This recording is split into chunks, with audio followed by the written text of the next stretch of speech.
Hello, it's Chris Kepler with Chris Talks About the Wisdom of Women.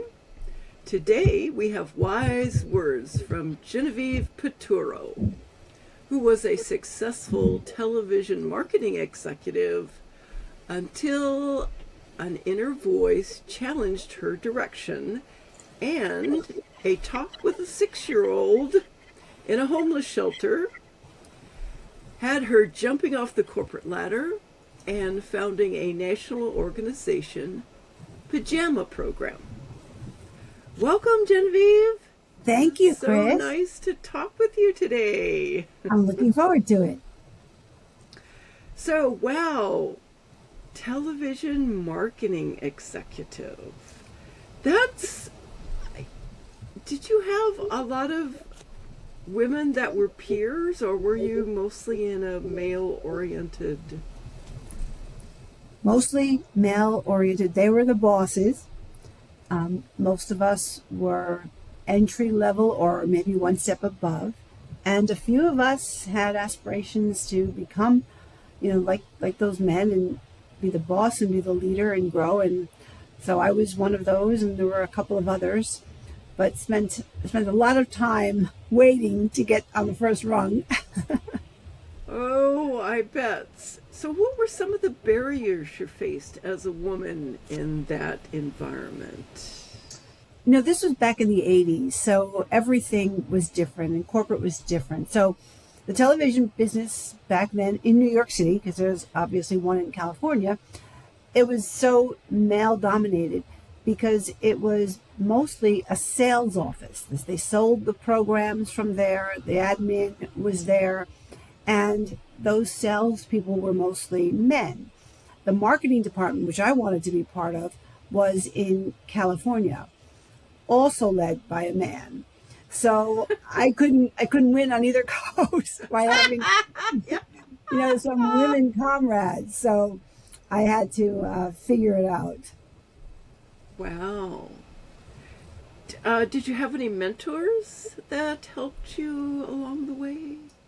I did. In the television business, I had a mentor, and he was a man. But like I said, back then there weren't that many to choose from that were in the marketing business, in TV in New York. And actually, he was not in New York. I ended up befriending him, and he was wonderful to guide me and to work with me, and probably was helpful because he was part of that male network. Yeah. And so he was very supportive. And I just took everything that he said to heart, and he never led me wrong. Wow. Wow. That's very interesting. So that was in the TV business. Things changed quite a bit after that run. Okay. Yeah, I can imagine. That's a big shift from, corporate life to basically a nonprofit. Very Wow. different, very different. Yeah. And I was not prepared. I went in there with my old boss ways, everything I learned from these guys. And it wasn't working. And what got me to make that change was a heartfelt reason, a little girl's question that really woke me up to life and ended up waking me up to leadership. Yeah. And that question that went right to my heart ended up being the impetus for a heartfelt, move that Yeah. helped me find the difference between boss and leader. Yeah. Can you relate that story for us? Sure, I'd Yeah. be happy to. So here I am in the Mary Tyler Moore world of television production and marketing. I always wanted to be her character of Mary Richards, a single woman who's in Yes. a man's world too. And so I Yep. knew that would be my world. And for 12 years, I was a crazy workaholic single like her, got an apartment like her, and, followed all those things. And I was loving it. But one day, in the middle of a quiet afternoon in my apartment, I heard a voice in me, and it asked me, if this is the next 30 years of your life, is this enough? And that shocked me. That never happened to Mary, but here I am, and my mind was just exploding with what was that voice? What does it mean? Maybe I should just ignore it and not tell anybody about it. But it was really telling, and I did stop that afternoon, and I thought of all the worries my parents had of me going out on my own. I was the firstborn, 4 kids, Italian, very Italian, father off the boat. Didn't I want to get married and have kids and have stability and have someone take care of me? And I didn't want any of that. But here I am thinking maybe something in that mix, is coming up for me. Yeah. And I think it must have been a children piece, because I opted not to have children. And I remembered sitting there alone trying to decipher what was happening in my heart, in my head. And I remembered a news story where police and social workers were taking children out of an apartment where the people caring for them were hurting them. And, things happen, the universe happens in strange ways. That's why, my mind went to that. And I said, why is that? And I thought, I remember the scene, and it broke my heart. And I said, let me call. Maybe I could go visit those kids. And all these things happen, like this ripple effect in an afternoon. And I called the police and I asked them where they bring children like this. And he told me where in New York City there were these shelters, which I didn't know. And I called one and I said, I saw a news clip. Yeah. If you have children there, can I come and read to them at night? And they said, sure, come on in. And I brought storybooks and I went in not knowing what to expect. I was in my work clothes, my suits. And I went in, once a week, a couple times a week, and there were different kids all the time. It was a 24-hour shelter that was protecting them, but then finding a safe place for them to live until paperwork was done and decisions and judges could make the next call. And I loved sitting on the floor with these kids. I never really had that quiet time.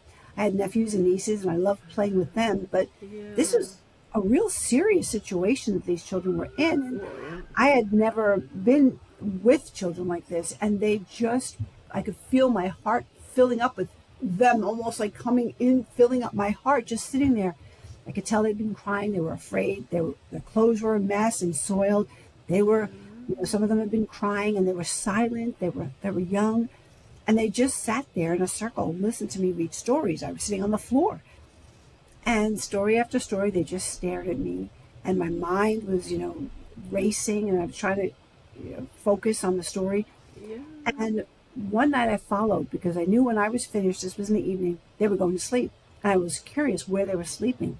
And I followed to that room, which was very bare, and futons and couches and cots, and 1, 2, 3 children sometimes wanted to huddle together on them.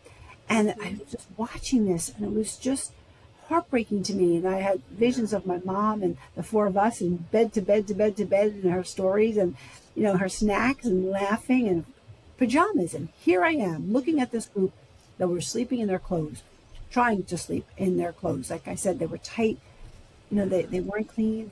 And that's what really took my breath away, that they were trying to get comfortable, and they didn't have pajamas, the simplest thing. And so I asked if I could bring pajamas the next time. And I did. And after I read to the children in very quiet 45 minutes, I told them I had a surprise. And I took out my bags of pajamas and I put them out and I started handing them to the children. And they took them quietly and went to the room with the caregiver. And then one little girl was so afraid of me. I kept approaching her with pink pajamas, and she kept backing up. And I knew she was traumatized. And they all were. Yeah. She had lopsided pigtails and a pink shirt that was soiled, and big shoes. Somebody gave her shoes. I guess she came in with no shoes, big sneakers. And I went to give her pajamas, and she just backed away, so afraid of me, and just kept saying, no, no, no. And I tried a few times, and same reaction. But she was watching me from the corner. I gave the others the pajamas, and I went over to her with the ones I had kept for her, and I gently, I didn't want to scare her, tried to get her to take the pajamas. I told her they were soft. I asked her if she wanted to touch them. And after a few minutes of gently, coaxing her to try to feel them or take them, I gave it one more shot and I said, honey, don't you want your pajamas? And she leaned in and she whispered to me, what are pajamas?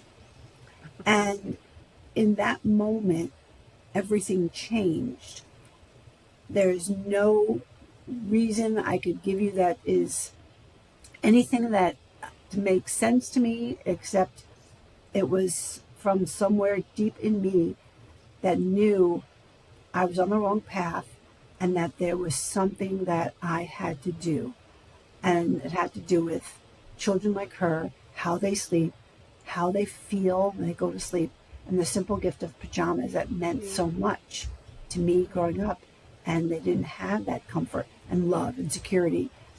And I started bringing pajamas around, and I didn't tell anyone, and I almost lost my job, and I had to quit with nothing, literally nothing. I had already spent thousands, hiding this, buying pajamas, shipping them everywhere, people hearing about this lady giving pajamas in shelters. And, it led to a real opening in my life, in my heart, and my path changed completely. Wow.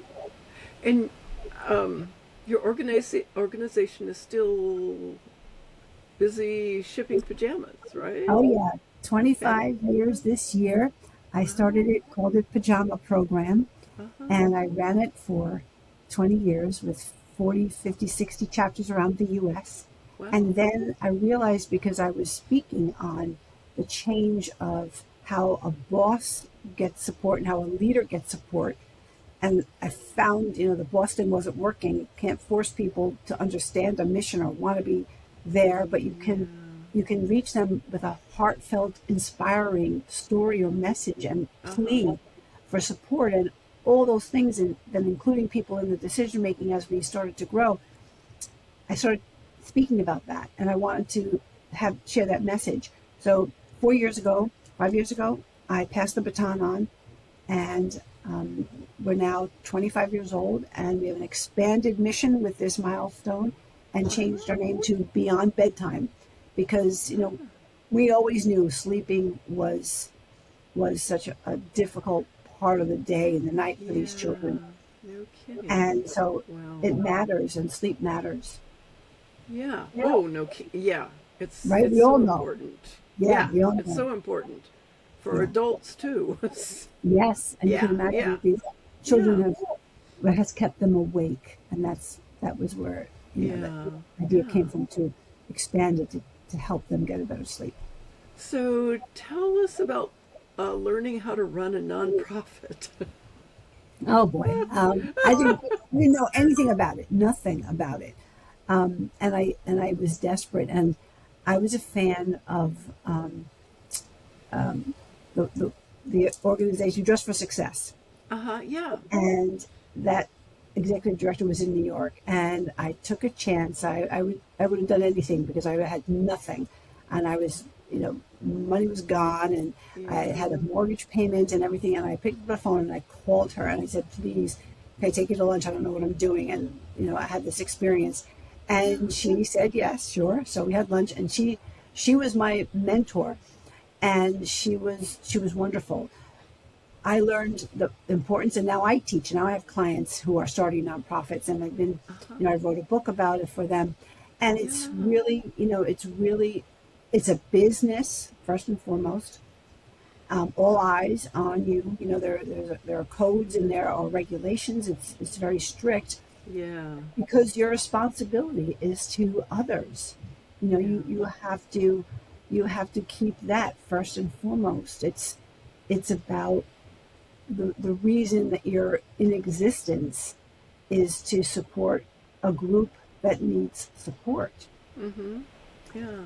And so once I learned how important the board is, I tell my teams, you need a board that understands that they need to be committed, and how do you get them to commit? And that's all my philosophy on leading with love, and that's what did it for us, and that's what does it in most groups. So you need a working board, and you need an attorney to help you get documents and business in place, and also with the board, all the things that you need to know about having the board, and the board letters and the commitment things. Attorney, you need a CPA that has nonprofit clients, because that's key. So a lawyer, Yeah. a CPA, and a mentor and a board. And those are the things I had to learn. I knew nothing. I didn't even know what a 501c3 was. Oh my goodness. Yeah. Yeah. We started getting boxes Wow. and boxes after a magazine put something in about what I was doing. And we got boxes and boxes. That's a whole other story. It's in my book. And I got a letter in a box asking for a 501c3 so they could give a grant. No clue. I had no clue. Wow. Yeah, yeah. So those are the first four things that you have to really get in order, Wow. and That's, yeah. then the marketing and all the other stuff. But Yeah. it's always a labor of love when you start a nonprofit because that's where it touches you. You might have had an idea, but the purpose and the impact is Yeah. heart driven. Yeah. Now, did your marketing background help you in marketing Yes, your I think nonprofit? so. I think so. I always knew you have few words to get your message across, and you have to grab someone, right? And you Uh-huh. have to get their attention, and you have to be different, and you have to let them know the scope of what you're doing and how it's going to impact, whether it's a profitable business or a nonprofit or volunteer organization or a Fortune 500. Yeah. So I learned that in TV. I learned to paint a picture, and that did help me. It was it was so much easier to do it from my heart because of the experience I had. And most people who start nonprofits have had an experience that led them there. So when we can paint that picture from our heart instinctively, it has legs and it touches people because we're human and we're executives, but we're human first. So Yeah. I found that touched people instantly. Whereas sometimes in TV, it had to be a crafted message. It had to be something a team was in on and the right words and the right pictures. And there's a place for that everywhere. But a lot of nonprofit relies on conveying the story and the reason and painting the picture of how you can help someone, some animal, some Yeah. cause. Yeah. Yeah. That makes, yes, total sense. That's my experience. I found that, and I think it holds true. Yeah. And how did you go about finding a board for? 'Cause I can imagine, people are busy, and Yes, wow, it seems yes, like it. that's, yes. Like I said, I coach a lot of new nonprofit founders, and of course, people are busier now than they were Yeah. 20 years ago, than they were 5 years ago, 1 year ago. Yeah. It's about it's about finding why they were drawn, each person, why they were drawn to your cause, and then making sure that you have found a way with them to make them feel and to let them know that they're contributing in the way that they want to.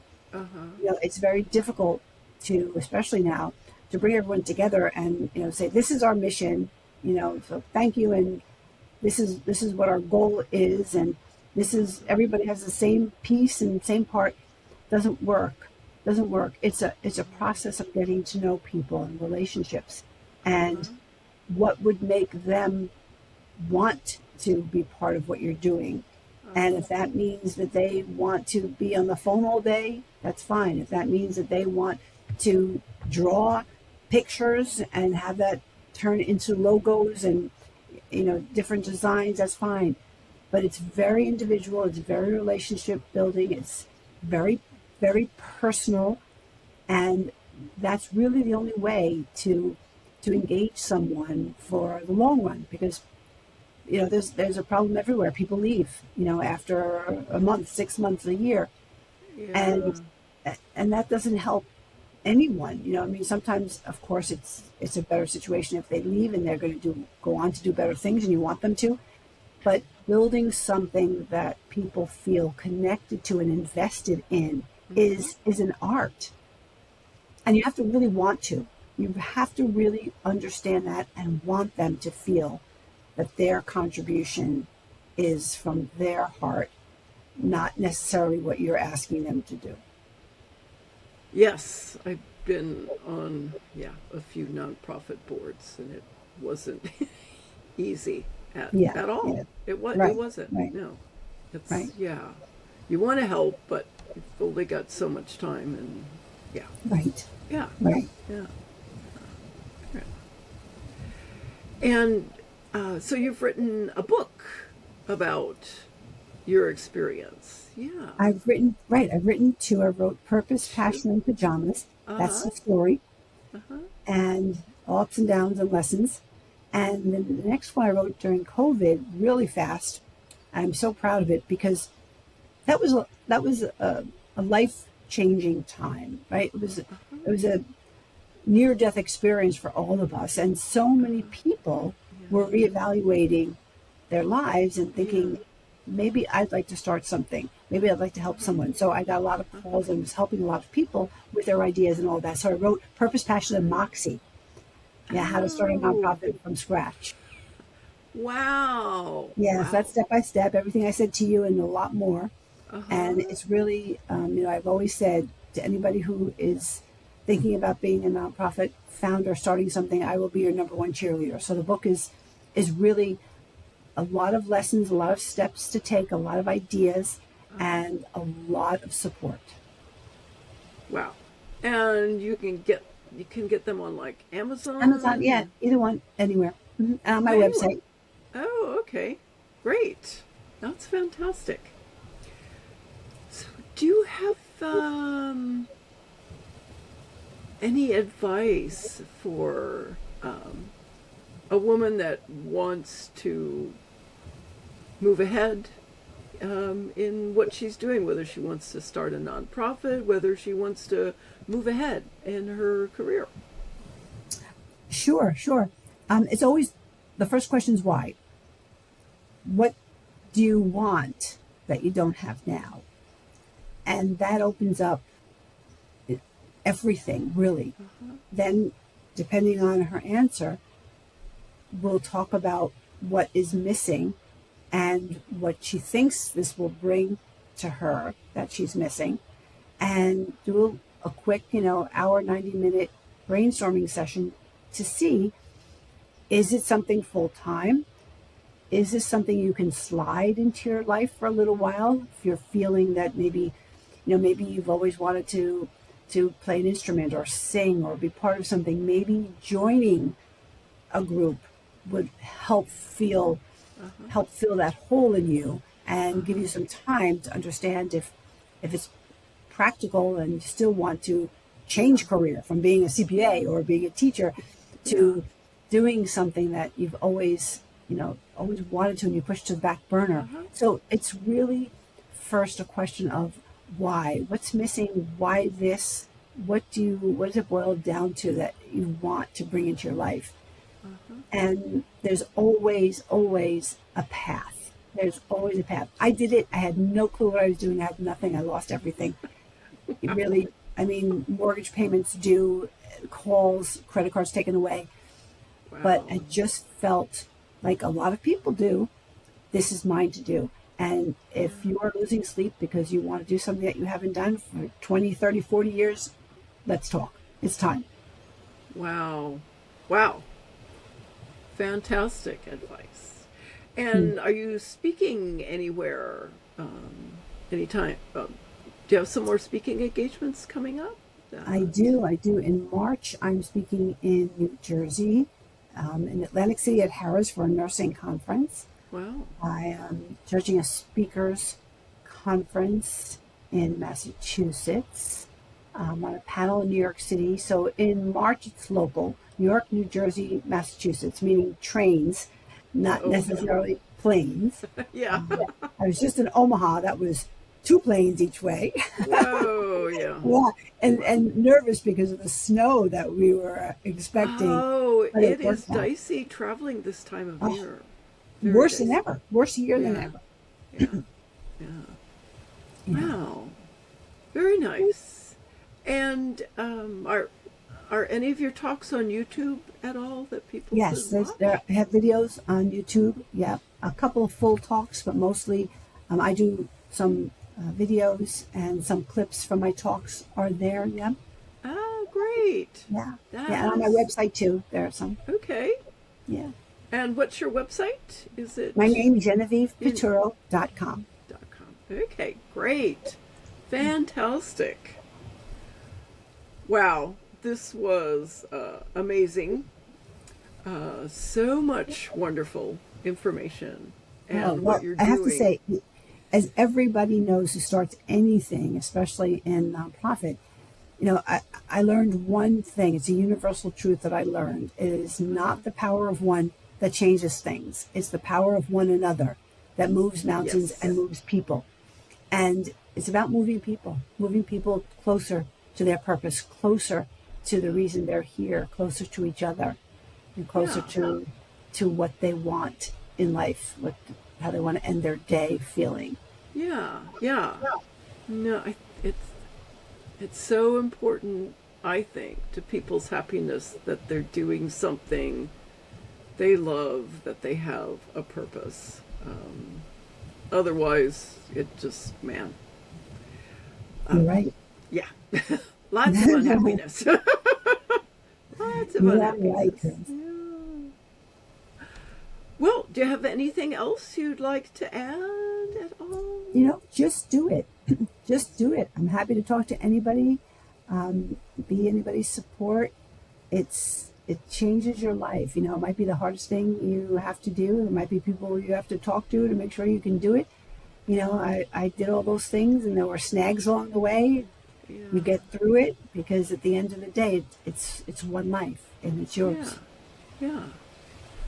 Well, thank you so much. It was amazing. And yeah, really enjoyed it. Yeah. Thank you. Thank you for inviting me. I hope it touched someone to take the next step. I think you did. Thank you so much. Thank you, Chris.